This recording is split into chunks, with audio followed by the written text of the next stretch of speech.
Hello everybody, my name is Dark Magic, and today I will be teaching you how to make a SQUARE4 RIDDIM bass inside of SERUM that sounds something just like this.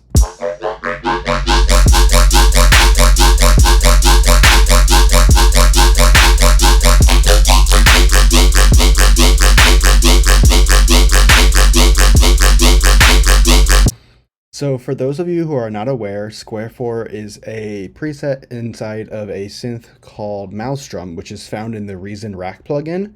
And as much as I love Reason, I am afraid it's really expensive and most people only have SERUM.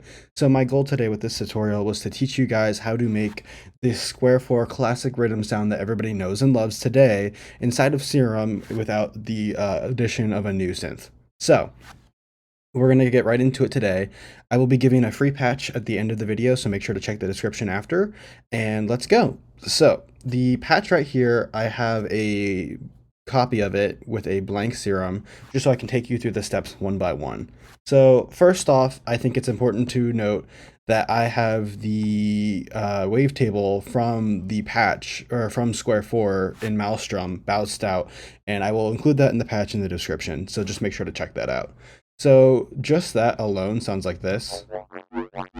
And you can hear that it already has some of that timbre that we're looking for. So obviously we add a sub with direct out, pretty simple stuff. And I added a little bit of filter with some drive just to give it a little bit more distortion and beef.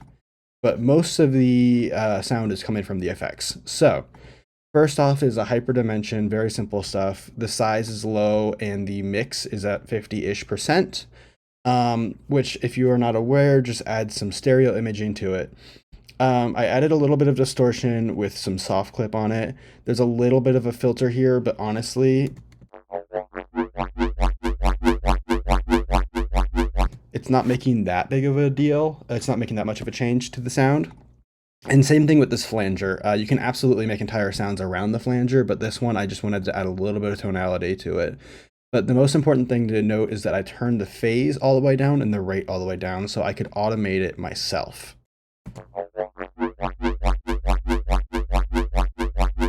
And another thing to note is that I'm using LFO2, which has a 1/4 rate, and as opposed to the main LFO, which has a 1/8 rate, to automate things like the depth and the wavetable so you get that 1-2, 1-2 kind of motion. Moving on, we have the phaser, which is a very key part of the sound. Once again, I have the rate all the way down, I have the feedback all the way down, and the phase all the way down, so I can get a static phaser. And here I'm automating the depth with the main LFO knob, just to give it some tone, and then I'm also changing the frequency.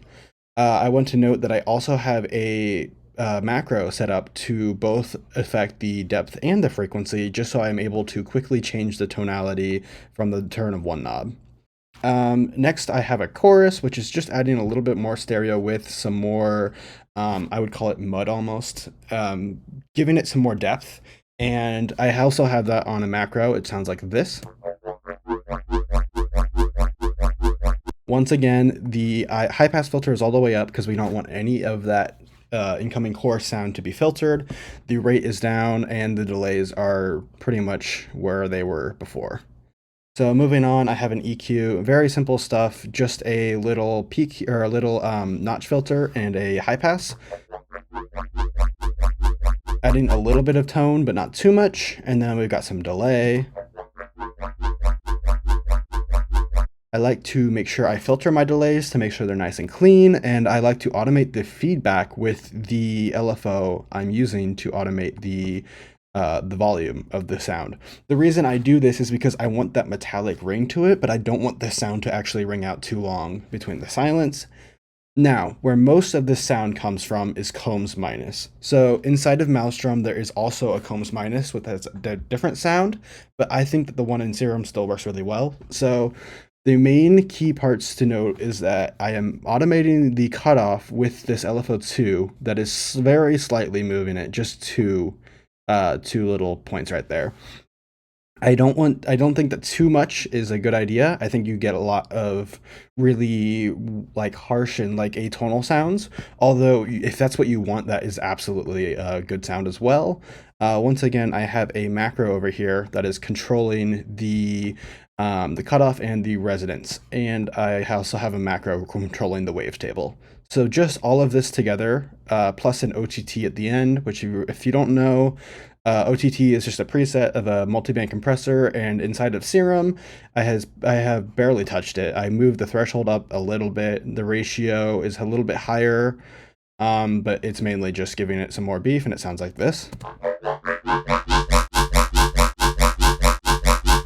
So you can see that is where most of our sound comes from, but the post-processing is very simple. I have an OTT, 55% depth, and a little bit of time just to give out a little bit more ring. And then another OTT with only 37% depth, but some more volume just to make it louder and more present in the mix. And since I'm adding a separate sub, I am EQing out the low end. And that alone is pretty much the entire sound. But just to make it a little bit better in the mix, what I did, and shout out to Roy for showing me this is a really good trick, is I put a return channel.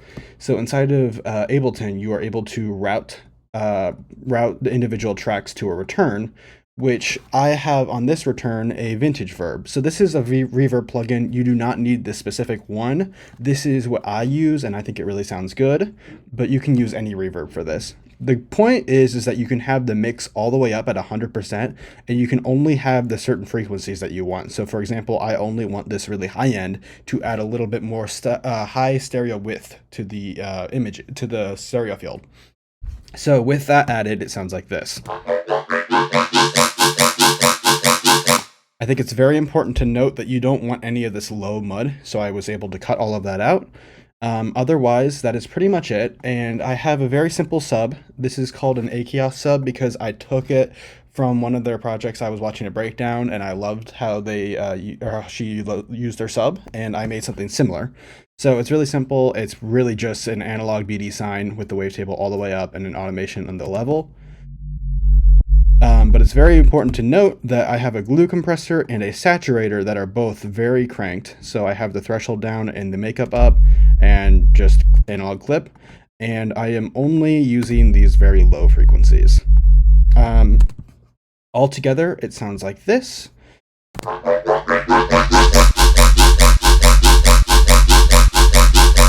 And finally, I have a little bit of an EQ on this bus, and I am clipping it together with a V-clip.